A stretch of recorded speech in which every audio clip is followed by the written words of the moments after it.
말씀과 함께하는 성경 통독 해설 시간입니다. 믿음의 여정에도 좋은 이웃이 필요합니다. 세상에서 우리가 만나는 수많은 만남들이 우연처럼 이루어지고 있지만 때로 우리는 우리의 신앙을 격려받고 또 우리 곁에 있는 누군가를 통하여 하나님께서 하시는 일을 발견하기도 합니다. 그리고 나도 모르는 사이에 나의 삶을 통하여 누군가를 격려하고 새롭게 할 수 있는 특권을 누리기도 합니다. 바울은 교회 역사에 매우 중요한 인물이었지만 우리가 잘 아는 것처럼 바울 혼자만이 교회를 세우고 복음을 세상 끝까지 전한 것은 아니었습니다.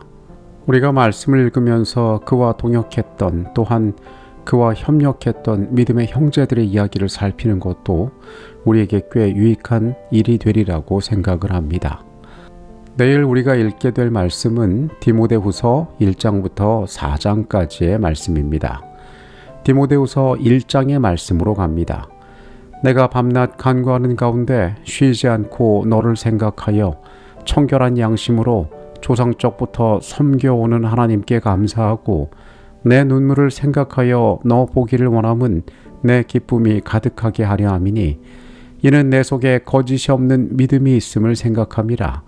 이 믿음은 먼저 내 외조모 로이스와 내 어머니 유니게의 속에 있더니 내 속에도 있는 줄을 확신하노라. 바울은 디모데의 거짓 없는 믿음을 칭찬하며 이 믿음이 이 디모데의 가족들로부터 왔음을 상기시킵니다. 디모데는 아마도 외할머니였던 로이스부터 예수 그리스도를 개인의 구주로 받아들였고 3대째 믿음을 이어가는 사람이었던 것으로 보입니다. 바울은 디모데에게 안수할 때 받은 은사를 다시 부릴 듯하게 하라고 권면하며 하나님이 우리에게 주신 것은 두려워하는 마음이 아니라 능력과 사랑과 절제하는 마음임을 강조합니다. 그러므로 너는 내가 우리 주를 증언함과 또는 주를 위하여 갇힌 자 된 나를 부끄러워하지 말고 오직 하나님의 능력을 따라 복음과 함께 고난을 받으라. 하나님이 우리를 구원하사 거룩하신 소명으로 부르심은 우리의 행위대로 하심이 아니요 오직 자기의 뜻과 영원 전부터 그리스도 예수 안에서 우리에게 주신 은혜대로 하심이라. 복음과 그리스도의 고난을 부끄러워하지 말고 참여하라고 바울은 디모데에게 권면합니다. 구원은 우리의 행위가 아니라 하나님의 능력과 목적대로 주어진 것입니다. 바울은 자신이 이 복음을 위해 고난을 받으면서도 부끄러워하지 않는 이유는 그가 믿는 자를 알기 때문이며 그분이 자신이 부탁한 것을 재림의 날까지 능히 지키실 것을 확신하기 때문이라고 고백합니다. 1장의 마지막 부분에서 바울은 아시아에 있는 모든 사람이 자신을 버렸던 것과 대비하여 오네시모가 자신을 찾아와 위로와 도움을 주었음을 칭찬하고 그를 위하여 기도합니다. 디모데후서 2장의 말씀으로 갑니다. 내 아들아, 그러므로 너는 그리스도 예수 안에 있는 은혜 가운데서 강하고 또 내가 많은 증인 앞에서 내게 들은 바를 충성된 사람들에게 부탁하라. 그들이 또 다른 사람들을 가르칠 수 있으리라. 디모데에게 바울은 그리스도 예수 안에 있는 은혜 가운데서 강하고 배운 것을 또 다른 충성된 사람들에게 가르쳐 그들도 다른 사람을 가르칠 수 있도록 하라고 명령합니다. 이 장에서는 여러 가지 직군들을 이야기합니다. 먼저 군사에 대하여 이야기합니다. 그는 자신의 사사로운 것에 얽매이지 않고 자신을 부른 자에게 충성해야 했습니다. 그리고 경계하는 사람을 이야기합니다. 그 규칙을 지키지 않으면 승리의 면류관을 얻지 못할 것을 이야기합니다. 또한 수고하는 농부가 열매를 먼저 받는 것이 마땅함을 이야기하고 있습니다. 내가 전한 복음대로 다윗의 씨로 죽은 자 가운데서 다시 살아나신 예수 그리스도를 기억하라. 바울은 자신이 복음을 위해 고난을 받지만 하나님의 말씀은 매이지 않는다고 선언하며 디모데를 격려합니다. 우리가 주와 함께 죽었으면 함께 살 것이고 우리가 참으면 또한 함께 왕노릇할 것이라는 확실한 부활에 대한 소망 또한 그에게 제시하고 있습니다. 너는 진리의 말씀을 옳게 분별하며 부끄러울 것이 없는 일꾼으로 인정된 자로 자신을 하나님 앞에 드리기를 힘쓰라. 망령되고 헛된 말을 버리고 진리의 말씀을 옳게 분별하며 부끄러울 것이 없는 인정된 일꾼이 되라고 권면합니다. 주께서 자기를 아는 자들을 아시고 주의 이름을 부르는 자마다 불의에서 떠날 것이라는 이 두 가지의 진리를 바울은 강조하고 있습니다. 큰 집에는 금그릇과 은그릇뿐 아니라 나무그릇과 질그릇도 있어 귀하게 쓰는 것도 있고 천하게 쓰는 것도 있나니 그러므로 누구든지 이런 것에서 자기를 깨끗하게 하면 귀히 쓰는 그릇이 되어 거룩하고 주인의 쓰심에 합당하며 모든 선한 일에 준비함이 되리라. 바울이 젊은 지도자에게 조언하는 것은 그가 주인이 쓰는데 합당한 귀히 쓰는 그릇이 되라고 이야기하는 것입니다. 3장의 말씀으로 갑니다. 너는 이것을 알라. 말세에 고통하는 때가 이르러 사람들이 자기를 사랑하며 돈을 사랑하며 자랑하며 비방하며 부모를 거역하며 감사하지 아니하며 거룩하지 아니하며 무정하며 원통함을 풀지 아니하며 모함하며 절제하지 못하며 사나우며 선한 것을 좋아하지 아니하며 배신하며 조급하며 자만하며 쾌락을 사랑하기를 하나님 사랑하는 것보다 더하며 경건의 모양은 있으나 경건의 능력은 부인하니 이 같은 자들에게서 내가 돌아서라. 말세에 고통하는 때가 이를 것인데 그때의 악한 행위들 19가지를 여기서 열거하고 있습니다.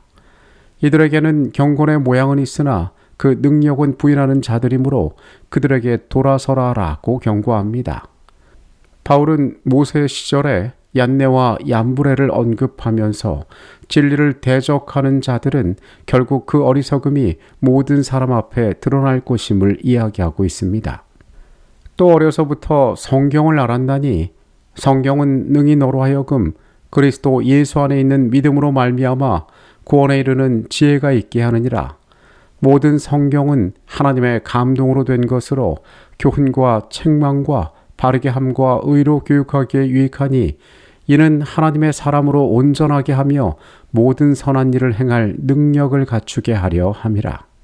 바울은 디모데에게 그가 알고 있는 모든 선하고 옳은 길을 따르라고 권면합니다. 무릇 그리스도 예수 안에서 경건하게 살고자 하는 자는 박해를 받을 것이라고 또한 조언합니다. 바울은 이 3장의 마지막 부분에서 하나님의 말씀에 대하여 강조하고 있습니다. 3장 16절의 말씀은 우리가 하나님의 말씀이 얼마나 중요한 가치를 가지는지 설명할 때 항상 등장하는 성경 말씀입니다. 디모데가 어려서부터 하나님 말씀을 가까이 하고 이것을 알아왔음을 우리는 말씀을 통하여 알게 됩니다.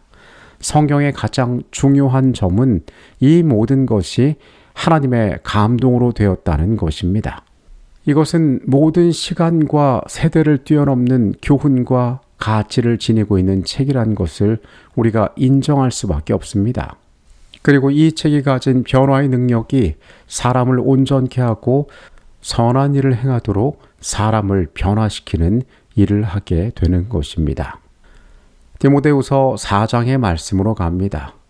이 4장은 바울이 디모데에게 주는 마지막 명령이자 유언이며 죽음 앞에서 그는 자신의 지나온 삶을 돌아보고 거기에 만족감을 표시합니다. 디모데후서는 바울이 기록한 마지막 서신입니다. 어떤 면에서 이 책을 우리는 유언이라고 봐도 될 것입니다. 디모데후서 4장에는 그런 바울의 절절한 심정이 잘 드러나 있습니다. 하나님 앞과 살아있는 자와 죽은 자를 심판하실 그리스도 예수 앞에서 그가 나타나실 것과 그의 나라를 두고 엄히 명하노니 너는 말씀을 전파하라. 때를 얻든지 못 얻든지 항상 힘쓰라. 범사의 오래 참음과 가르침으로 경책하며 경계하며 권하라. 그는 조언하기를 때를 얻든지 못 얻든지 말씀을 전파하라라고 이야기합니다. 장차 다가올 여러 세상의 위험과 또한 여러 시험 가운데에 그가 흔들릴 것을 염려한 바울은 진리에서 귀를 돌려 신하로 돌아갈 때가 올 것이므로 정신을 차려 모든 일에 신중하며 사명을 다하라고 조언합니다. 우리가 잘 아는 말씀인 4장 7절과 8절에는 그의 삶에 대한 고백이 담겨 있습니다. 나는 선한 싸움을 싸우고 나의 달려갈 길을 마치고 믿음을 지켰으니 이제후로는 나를 위하여 의의 면류관이 예비되었으므로 주 곧 의로우신 재판장이 그날에 내게 주실 것이며 내게만 아니라 주의 나타나심을 사모하는 모든 자에게 도니라. 바울은 이 땅에서의 자신의 삶이 얼마 남지 않았음을 알고 있었습니다. 삶을 회고할 때에 그는 쉼없이 의의 면류관을 향하여 달려온 삶임을 고백했습니다. 그리고 하나님께서 그날에 그것을 자신에게 주실 것을 믿었습니다. 또한 바울처럼 그 오심을 사모하는 모든 자들에게도 그것이 약속되어 있음을 그는 이야기하고 있습니다. 디모데에게 속히 오라는 당부의 말로 그는 서신을 마무리하고 있습니다. 젊은 사울이 예루살렘에서 스데반의 죽음을 목격할 때, 그리고 그가 박해를 위하여 다메섹으로 향하던 여정 가운데서도 그는 자신의 삶의 마지막이 이렇게 되리라는 것을 상상도 하지 못했을 것입니다. 그러나 그가 만났던 예수를 통하여 그의 인생의 모든 것이 바뀌어지게 되었습니다.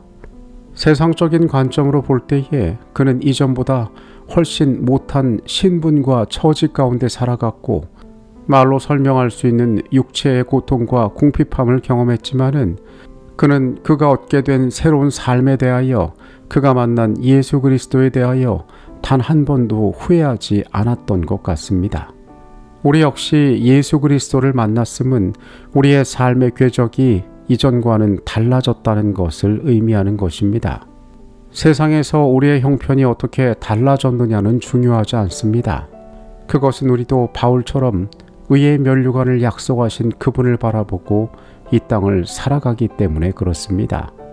선한 싸움을 싸우고 달려갈 길을 마치고 믿음을 지켰다는 바울의 고백이 우리의 삶의 고백이 되었으면 좋겠습니다. 평안한 밤 되시고요. 내일 디도서와 빌레몬서의 말씀으로 다시 찾아오도록 하겠습니다. 하나님, 사도의 마지막 고백이 우리의 마음을 울립니다. 그의 삶을 통하여 어떻게 하나님 앞에 신실했는지를 우리가 보았습니다. 우리의 생애 역시 예수를 만나서 다른 길을 걷게 된 인생이 되었습니다. 우리 역시 주의 안에서 선한 싸움을 싸우고 살아가는 존재가 되도록 언제나 우리와 함께하여 주시옵소서. 예수 그리스도 이름으로 기도합니다. 아멘.